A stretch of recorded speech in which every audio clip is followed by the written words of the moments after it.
Here I have HUAWEI Enjoy 60X, and today I'm going to show you how to insert SIM card into this device.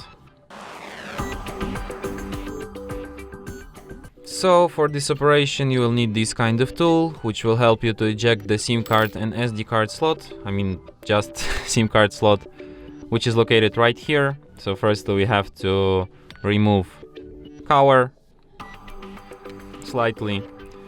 Now we can access this slot. So what you have to do is to put this tool inside this hole on the slot, slightly press it and it pops out.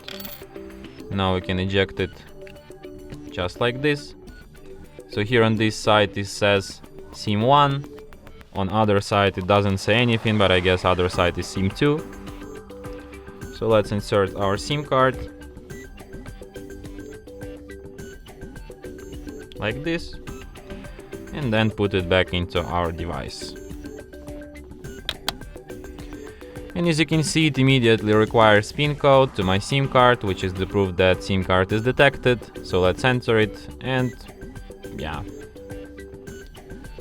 And that's it. Thanks for watching. If you find this tutorial useful, don't forget to hit that like button and subscribe to our channel.